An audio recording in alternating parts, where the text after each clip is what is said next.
Hey, everybody. Thank you for joining us for today's show. Thank you for joining us for today's episode of Certainty Talks. On this show, we'll be talking about certainty, a topic that feels more important than ever before, but all in all, always an important topic. We typically do this with Paul Sparks, but he's not here today. He's all gallivanting in San Diego with Dr. Jeff Spencer. But, you know, the reason why we started the show, there was a wise man that said, if you look at the last 3 years by months, turn all your negative months into zeros, what would happen to your bottom line? And that was Dan Nicholson. So I am on a mission to create 100 millionaires. The information on the podcast alone is enough to help you become a millionaire in the next 5 to 7 years. If you'll take consistent action, you will become one. And if you get value today, please tag a friend below, share this episode right now. That way we can all grow together. And today we've got PD, someone that I have been really impressed with. I met at Deej Engineering 3.0, and I became where I personally became enamored with certainty. So he had a chance to speak on a panel, and there were some really insightful things I heard from him. But before we get into that, I want to really just jump into your story. Yeah. So we were talking before the show. You've got multiple businesses before I met you. So did you take the traditional career path, or did you just jump right into businesses? How did you get into business? That's a great question. And I think this whole concept of certainty is really interesting because oftentimes people really need certainty to be able to take action. Mm-hmm. Well, the kind of like the basis of my entire life is being uncertain and still taking action. Yeah. And so I had a hard time following through with college, like, you know, from where I'm from, my parents came to this country with the idea of giving me an opportunity to get a college education, get a good job, become a doctor, become a lawyer. That's the traditional brown people thing that come to this country, right? And I'm first generation, so it's a lot of pressure. And so they always wanted me to go to school, get a good degree, become a doctor, whatever it was. And I would just go to school and I was like, I don't want to learn any of this stuff. I was totally not in any way intrigued in continuing that process. And I'm a very curious person. So like, if you give me something that's interesting, I want to learn everything about it. This was in middle school, high school, and somehow, some way, I would just keep like a 3.0 average by barely doing anything to survive, right? And so I started going to college and ended up leaving college after about 2 years. Didn't work for me. And I got a couple jobs in sales, and I was like, whoa, I can sell stuff, but I don't want to sell gym stuff anymore. So I actually started personal training, and I started selling my own services. So while I was going to school, I was also basically doing at-home personal training. So that entrepreneurship was always within me. Like, I didn't really want to go to school. I was getting my college degree to keep my parents happy, but I was building this personal training business. And there's so much value that came from coaching other people because you get to learn all the nuances of how human minds work and what keeps them limited and what keeps them struggling. And because I saw it within myself as well. Right? And there's a constant reflection taking place. And so there was this bug for me to create something of my own. Like, I don't like authority. I don't want to be told what to do. I don't think anybody has the authority to tell me what to do. And so with that comes great responsibility. Yeah. Because if you don't want authority to tell you what to do, well, you have to be able to tell yourself what to do. And so it was a constant evolution. I look back and I was very fortunate. Throughout my 20s, there was a lot of health issues that I experienced. And I think a lot of that was based off, I'd say, repressed emotion that I never learned to process. So I had a lot of great ideas in my 20s, but I couldn't execute because I was constantly focused on things I couldn't control. And I think something you're trying to control that you couldn't. Just my environment around me. You know, like, there was a lot of dysfunction that I grew up within. So there was a lot of conflict that I always I felt a need to have to remedy, like be the mediator of. And my attention was really pulled in those directions. But is this family, friends? Yeah, okay. Family. And because I think a lot of people have that nagging family stuff that always, they don't really know how to address. And for me, it was important to try to clear the stuff up. I learned later on that I can't change anyone. So, but I go back to this idea of, like, I had a lot of significant health issues that gave me incredible perspective in my mid-20s that I don't think a lot of people would get if they didn't have those. What kind of health issues? So I had a collapsed lung 5 times between the ages of 18 and 22. Ended up having surgery for it. And then I had meningitis at 26. And that was like death. You Yeah. know, I really felt like I was going to die. And the side effects basically lasted for 4, 5, 6 years afterwards. So for me, it was like a constant mirror that I had to look at.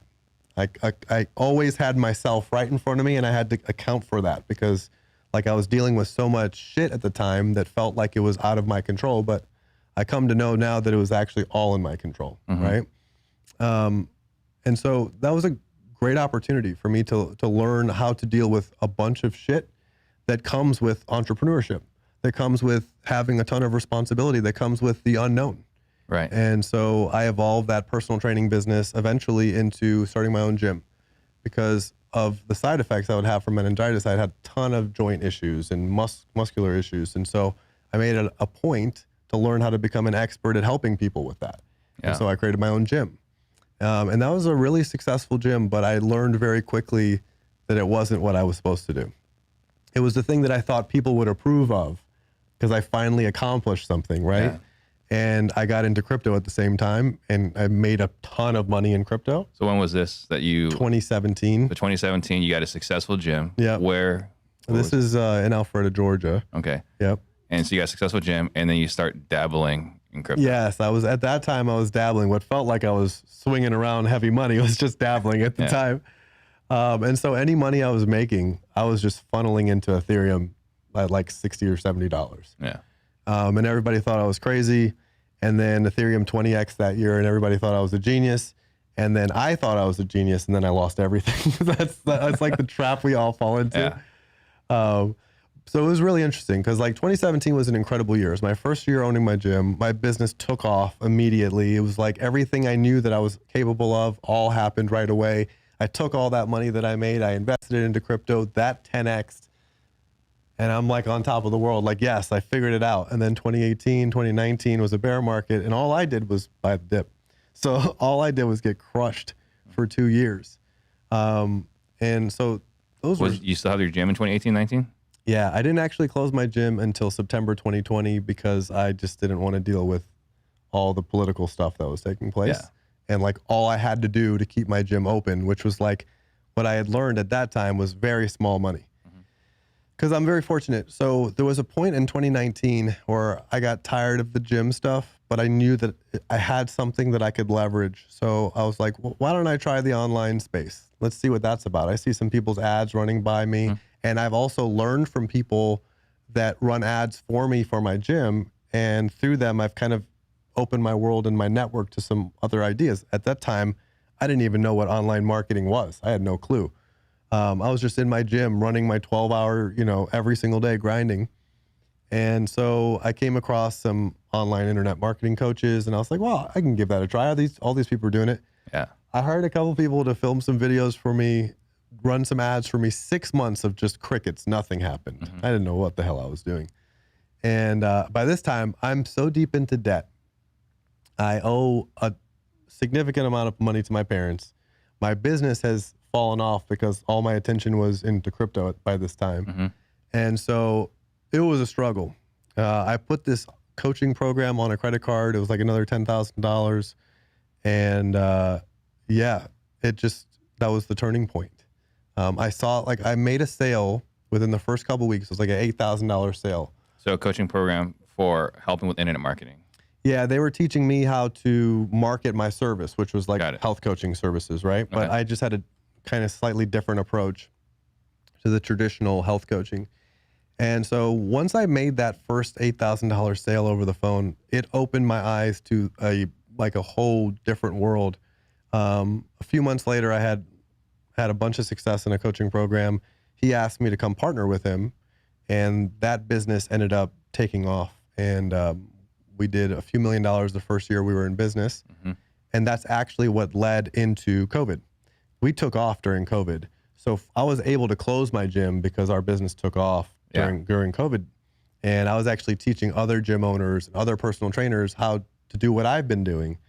It's weird, man. It happened so fast. Well, it's really interesting because like gyms is one of those industries that's really, what's the word I'm looking for? A lot of people talk about it in the information marketing side, right? And I remember when I first read about it, I was actually Alex Hormozy, who I was following. He's the first mentor that I had, actually. Yeah. He started Gym Launch basically the same time I opened my gym. So I was on the phone with him when he was still sending salespeople out. Yeah. So I saw that whole evolution. I saw that whole process, and that was really helpful for me, actually, because he's a Persian guy, really successful. I was like, oh, he can do that?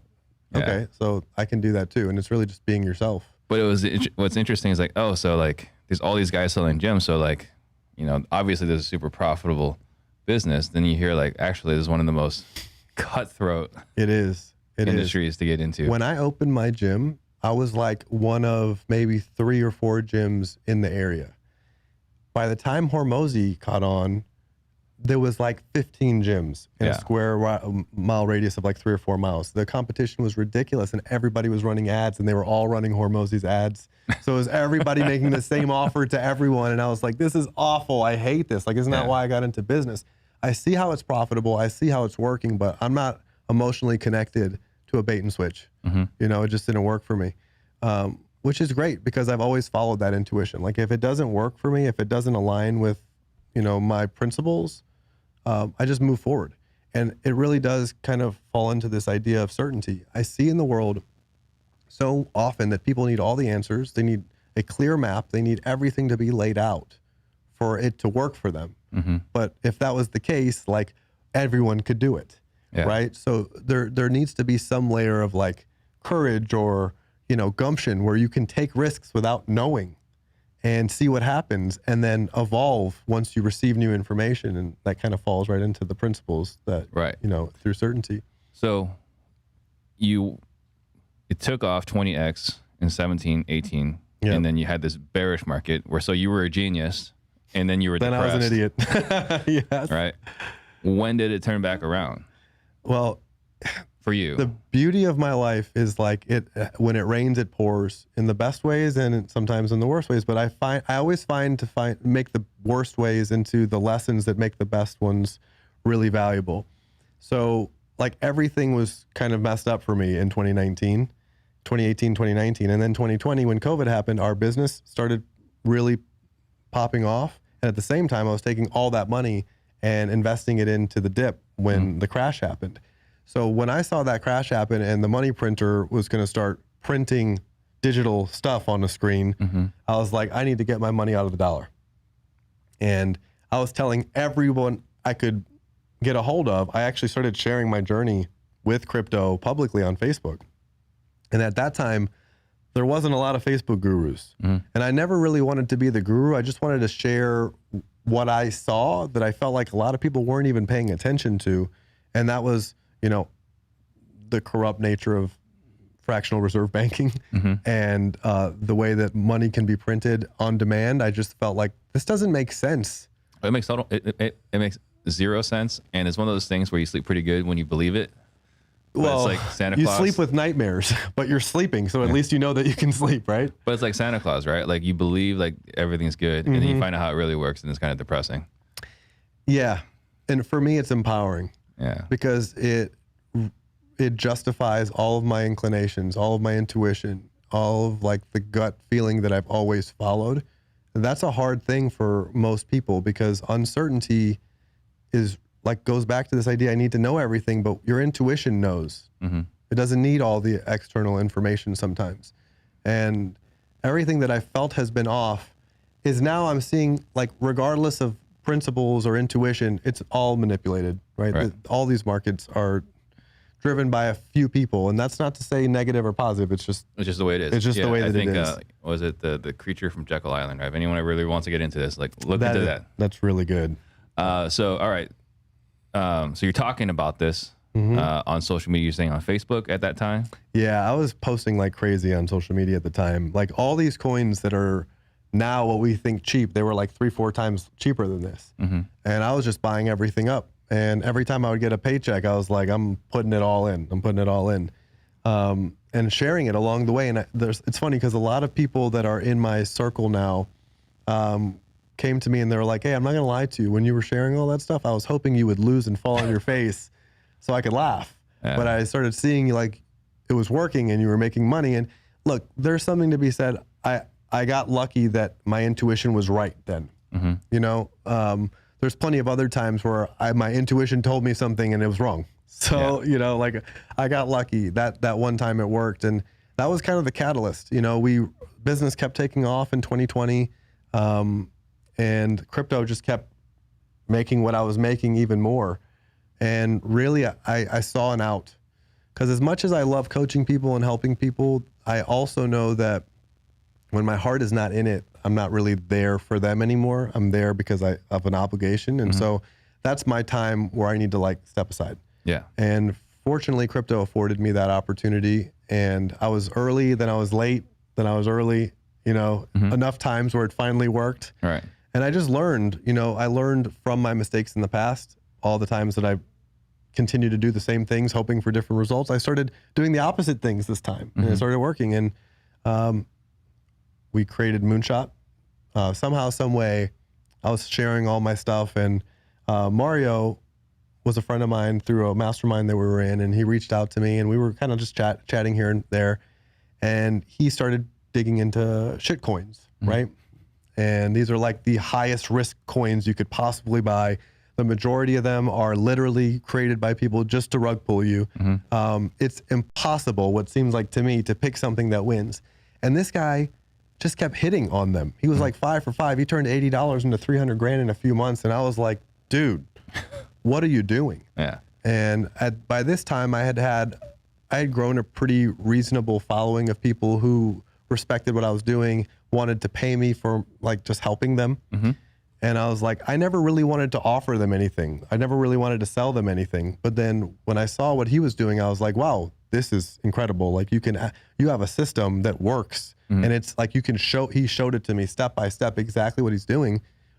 And I was like, whoa, let's offer this to people. And we ran a master class. We sold out in like a few minutes, I think. And then we did it again and again and again. And it just kept selling out over and over. And we still have a mastermind right now to this day where, it's like 300 plus people that are in there. Yeah, I had no idea you were involved in Moonshot. Yeah, it's Mario and myself are partners in that. So one thing, I mean, you learned along the way, because we're talking about certainty now, right? Like you got to experience this rise and fall and rise. And fall. And fall. And rise and fall. Yes, the most recent event. Yeah. I think one of the things that we want to talk about is rushing, right? Like, and fear of missing out. So like, what lessons did you learn there? And not just like, because it's easy to say that at a high level, but like, what lessons are there that you learned, and then how can someone apply it today? Yeah, that's a good question. Being willing to observe your feelings in the moment is really huge. I don't think enough people recognize how much emotion drives action. And oftentimes those actions are out of alignment with the thing that you want, but it seems reasonable because it's a reaction to an emotion that you're feeling. And in order to like feel comfortable with that feeling, you got to do something. Got to take action. You got to take action. Doesn't matter what it is. To close that gap of uncertainty, right? Yeah. But instead of just sitting there and allowing for that uncertainty to take place and then observing it and just recognizing that it's taking place and it's okay. Because I say this all the time, and I don't think enough people truly recognize the meaning behind this. It's oftentimes not our feelings that get us in trouble. It's our feelings about our feelings. So I feel fear.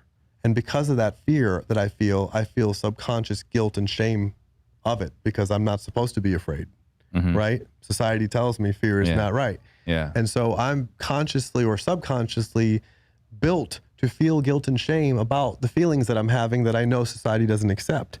And that's where the circle takes place. And that's where action is necessary, because we fill our cup with so much emotion that we can't process, that action has to happen to fill that gap.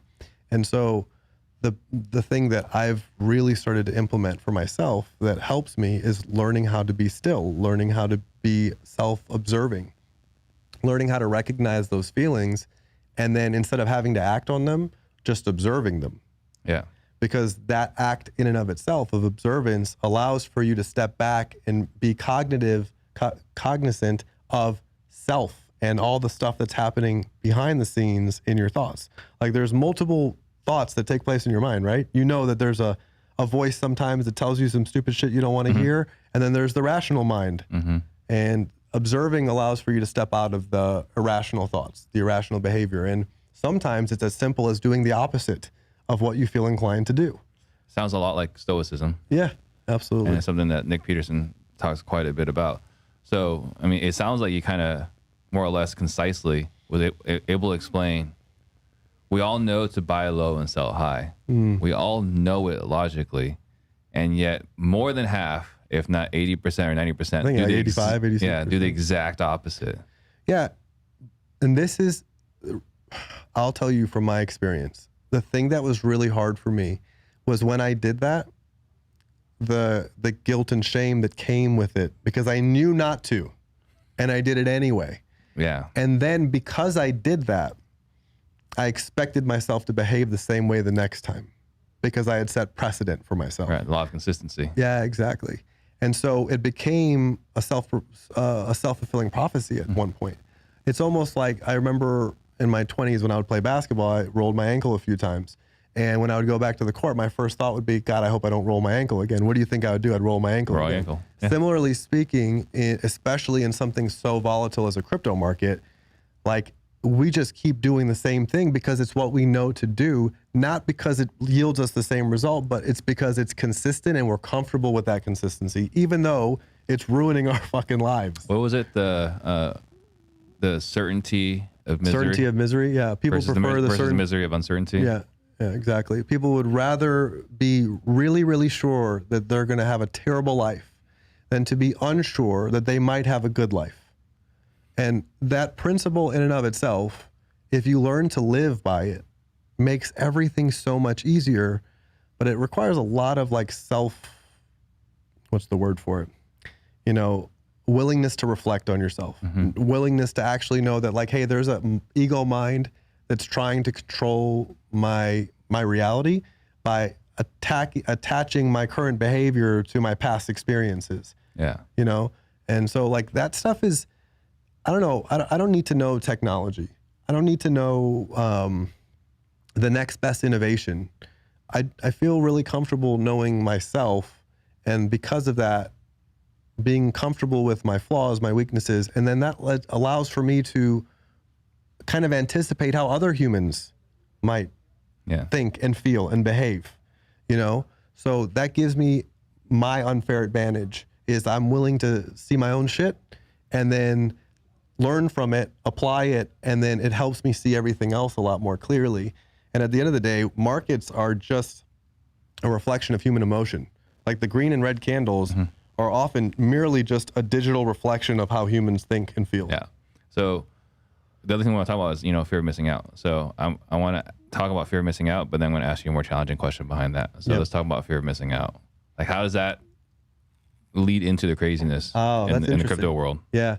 Well, I think fear of missing out is based on fundamental desperation. It's as if, like, we're basing our current reaction off of something that's scarce. And I can assure you, in 5 years of being in this market, the market always comes back. It always comes back to me. It always comes back to you, whoever it is. And we're making these decisions, these irrational decisions, because we see other people succeeding, or we see other people doing something. And it's all very competitive based, because if you don't know what it is that you want, you're just going to do stuff that other people are doing, hoping that you get similar results, but not really knowing what to do. And so, Nick and Dan talk about this all the time, is, certainty is creating some clarity about what it is that you actually want before you take action. Yeah. How else can you take action that leads you to what you want? And so FOMO is the exact opposite of that. Right. Because you're just reacting to your concern that somebody else might be ahead of you. But in reality, that's how people stay ahead of you, is by worrying about what other people are doing. Yeah. And in crypto, it's, I don't say this from like some high horse. I'm perfectly susceptible to this as well. If Bitcoin pumps a couple $1,000s, I'm like, oh, that's interesting. I want a piece of that. But in reality, I should be buying Bitcoin when it's down a couple $1,000s. Right. That's just human nature. And that's kind of what I was going back to, is this idea of like being able to recognize that human nature, that need to react, and just watching it, observing it, and like detaching from the feelings that come with it, because that's really what FOMO is. is you're attached to your feelings and you're reacting to them. Are there any questions you ask yourself to kind of like reflect on in that moment? That's like seriously one of the best questions you can ask is, and it's so simple. It's like, what range of feelings could I be feeling right now? Mm-hmm. And what do these feelings necessarily feel like, right? Like physically, what do they feel like? And then just literally just telling myself that it's okay to have that, like to experience that, to accept them. Because that's part of the society that we're in, is in order to be successful, you can't have feelings. And that's just the furthest thing from the truth. I think why a lot of people have a hard time applying strategies, tactics, so on and so forth, is because they're so bogged down with feelings that are unprocessed that they can't see clearly how to take action right now. And I think most people miss that. They're like, oh, you need to fix your mindset. Not really. Mm-hmm. You know what I mean? And that's been the biggest breakthrough for me, man. The biggest thing that's changed the direction of my life has just been knowing how to recognize the feelings that I'm going through, and then accepting them, and then just moving on and not thinking about it anymore. Because if you don't accept it and you don't recognize it, your body keeps score. Like, it counts those emotions. Whether or not our consciousness is there, our body is keeping score, and it's remembering, and it's feeling it the whole time. But then you're having to process and filter new information through that, which is why, like, it's hard. All this stuff is hard. Well, you know, it's interesting. You mentioned this mindset thing a moment ago, right? Because I think one of the things we talk a lot about, you got to fix your mindset, you got to fix your mindset. And it's easy to say. It's what the bros say because they don't actually know how to fix their mindset. But what I've learned recently, right, in the last 12 or so months, is that you've got some blockage from your upbringing. Definitely. Right. And you got to process some of that. And if you can't process some of that, like, that's what's inhibiting your mindset. It's not necessarily. It's the filter that you see everything through. Right. Yeah. Imagine if you had a past trauma that you never really processed, and that is just lingering in the back of your mind all the time, and you have this terrible fear about it all the time. Don't you think that that might inhibit your ability to take action on stuff that's important because you're so afraid of what might happen? In fact, I think it's even less about childhood, and I think it's more about current adulthood. Because yes, the root problem is where that is, but I think that's the easy thing. Like, ask an adult to process their current feelings and they'll laugh at you because they think it's silly. Yeah. And the mere fact that they're laughing about it and unwilling to process it goes to show you how far down they are in their ego mind.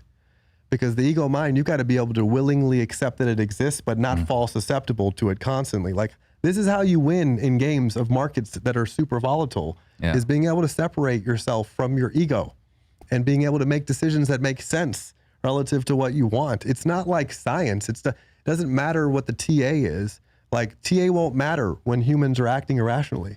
So I think let's take a step back. Let's just explain what TA is. I'm not sure everyone knows what that is. Oh, technical analysis, like just reading charts and seeing patterns. And greens and reds. Right, exactly. And that can work. I mean, all stuff can work, but fundamentally I boil down everything down to the root issue because I'm not a big symptom server.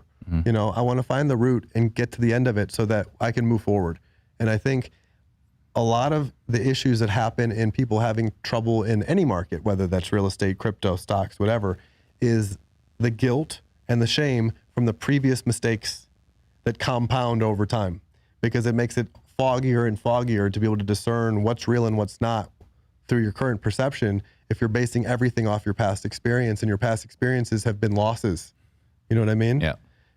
It's a cycle.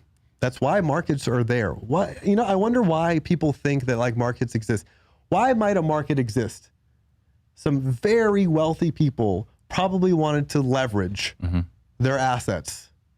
And let's just face it, they have control over those markets. And just because I was born 30 years ago doesn't mean that I understand what happened 100 years ago.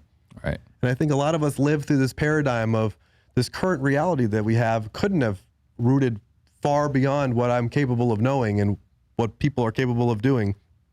So it's a very volatile dance that we're playing, and I enjoy the game. I just recognize the game I'm playing. Yeah. It doesn't mean I'm not going to play it. It just means I'm not naming something that's not what it is. And that way I can separate my emotions from it. Well, that kind of goes back to, right? Like, again, going back to learning the Federal Reserve, right? I first learned about it, I was like, well, this is stupid and outrageous. But then it's like, well, we're in the game.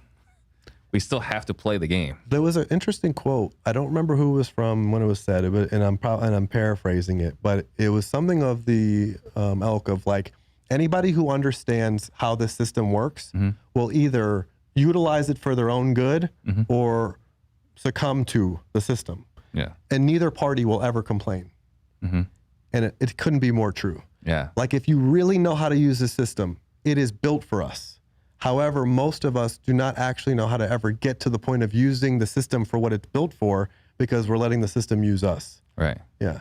Federal Reserve notes are very interesting. We can go into that for a long time. Probably not. That's a whole different episode. So let's talk about FOMO, right? So you're partners with Mario, right? You guys do have the Moonshot mastermind. So I don't know if this ever happened, but let's say Mario sends you a message right now on Telegram. Yep. Like, PD, there's this thing right now. Oh, plenty of times it happened. You got to jump on it. Like, there's like a 20-minute window.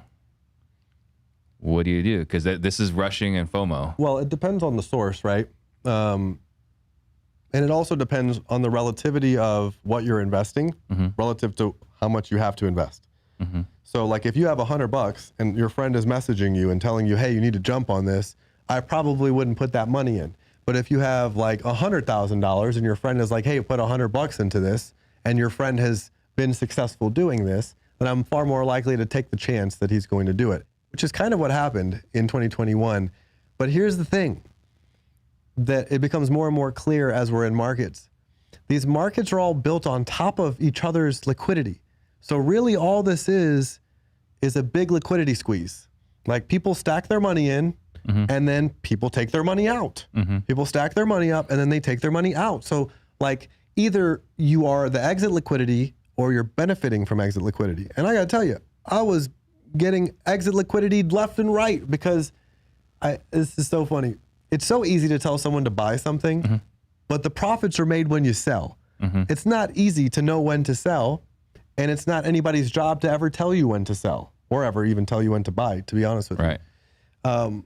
So that's the interesting concept here, is like, the way to make money is when you sell. And I don't think most people pay attention to the idea of actually selling. They buy stuff and think that I'll just hold it forever, but that's how liquidity works. People want you to just hold forever so that they can squeeze the liquidity out, and then you have to wait longer and longer and longer. And that's how every market works. Whether we want to believe it or not, that's how the markets work. So it's like, the longer you actually stay in the market, the more susceptible you are to the exit liquidity taking place. And I've lost so much money doing that. I think the best lessons come from the losses, you know? So yeah, I've been susceptible to FOMO so many times. I'm a human being, you know what I mean? The trick is just because I had FOMO, not to beat myself up about it. So the next decision that I make is actually a logical one, not one based on a prior decision. You know, not trying to remedy, not trying to make my money back. That's when we're in the casino. You know, like, when do you hear people say, oh, I got to win my money back? That's casino shit. The casino is built to take your money. Like, what's the difference? There's not a whole lot. So one thing you said much earlier in the conversation was talking about the certainty, and like, I need to know everything before I take action. And the one thing I've learned from Nick recently, going through Nicksmith, which you can find on Success Finder, is the more thorough the plan and the more thought you put into it, and the more things that are going to go, that have to happen perfectly, the less likely that they will, that you'll succeed. Can you elaborate on that? Because you've coached people that want everything to be perfect before they take action. It's funny, because that's really where Nick and I connected, was that concept, right? Like, just understanding how humans behave and truly understanding this need for certainty to take action. And like, let's take, for example, markets, okay? Because this is, you know, a show about investing, right? So you can tell somebody, like, I remember when Ethereum was $69, right? And I was telling all my family members, hey, like, get in. This thing is going to be really significant in the future. I don't know what's going to happen short term, but I have a feeling that this is going to be really, really big in the long term. And they were like, nah, you don't know what you're talking about, blah, blah, blah. So ETH went to $100, and I was like, you guys could still get in. This is really still a good opportunity. And then ETH went to like $150, and they were like, hey, so about that ETH thing, what happened is they started to see positive movement, and that positive movement triggered them to believe that this is good. This is working. This is something that I can benefit from. Now I want to exploit this versus exploring something. And that's a whole other level of certainty, right? And so because they want to exploit it, they ended up needing 3 times, in terms of price impact, more certainty before they could take action.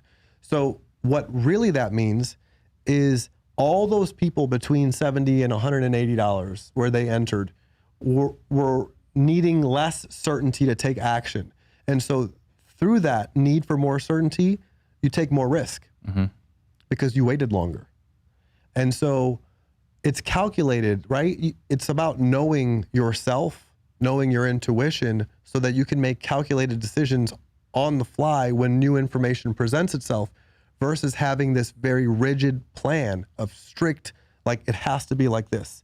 I have to take these steps. Other people did it like this. They told me that I need to do it like this, just like them, and then I'll be successful. Oftentimes that leads you doing stuff that you don't actually want to do, that you're not truly aligned with, that you're actually trying to replicate what somebody else did. So you're not really passionate about this. You're just doing it for the sake of money.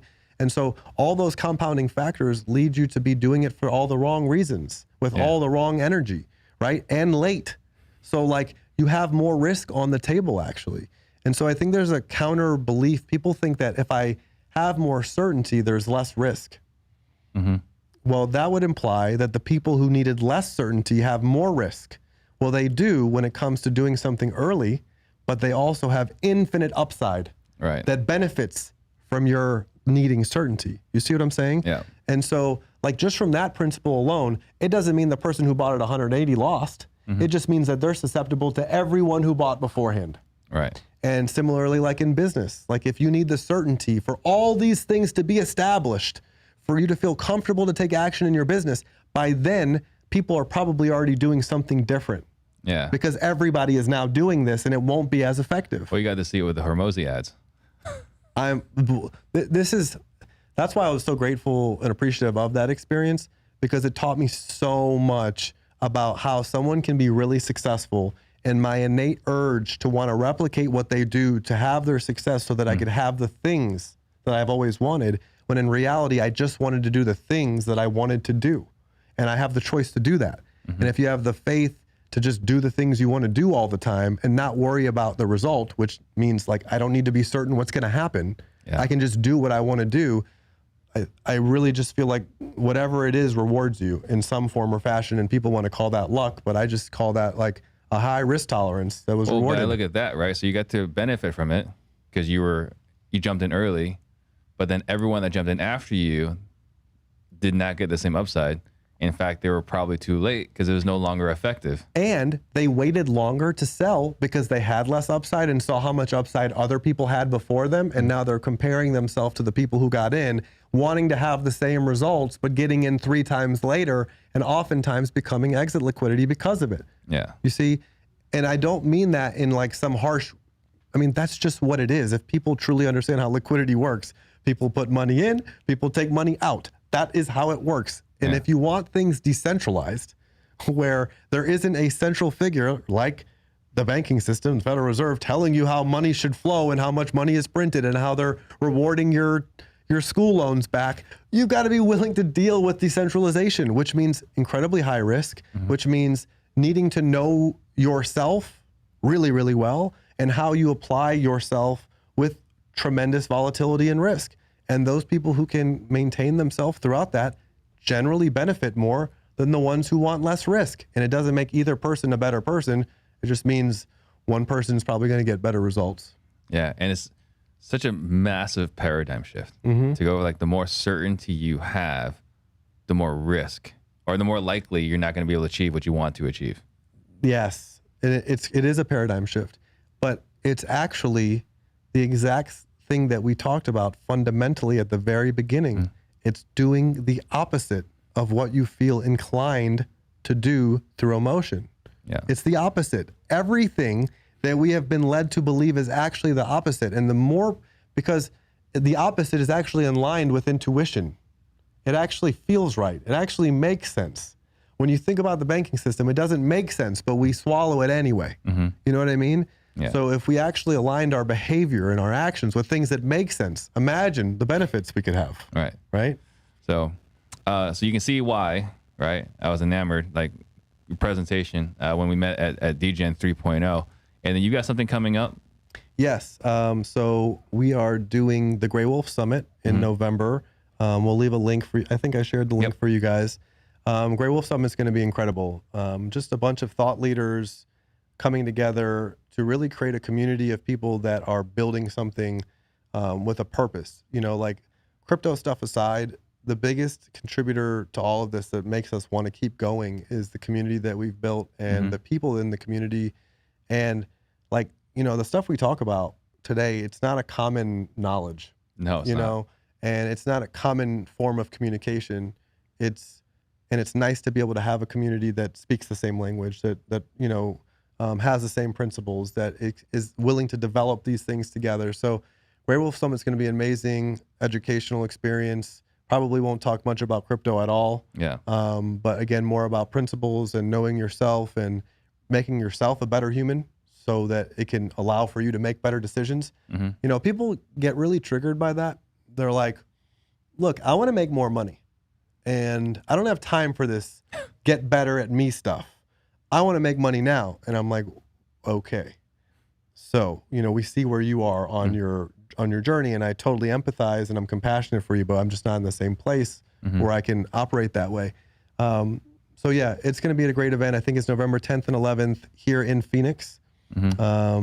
Should be our biggest event yet. I think it'll be about 300 people. Yeah. A lot of fun. And then are you coming to Denver next month? Yes, I'm supposed to. That should be good. So yeah, you can meet PD, meet me, and I also will be there in DGen 4.0 or Grey Wolf. Yes, it is rebranded Grey Wolf Summit. Grey Wolf Summit. Right here on the hat. There we go. Right. You can zoom in, guys. Yeah. And then if someone wants to get a hold of you, what's the best way to do that? Find me on the Success Finder. I think it's Pedram Sheargear on the Success Finder. I'll leave you guys a link for it there. We're basically developing this new platform for people to focus their attention and time and energy on actually learning concepts that they can apply. And it's kind of a distraction-free zone. So we want to kind of move our people to a place where they're actually able to absorb information versus it just being one of those clicks amongst all the other notifications. So yeah, I'll share that all with you guys. All right, perfect. And if you guys want to join us next month in Denver, go to blockchainwhales.com. You can find out more about our event. Thank you so much. Oh, it was a pleasure, man. Thanks for having me. It was an awesome conversation. Thank you. Absolutely. Appreciate you. See you guys later.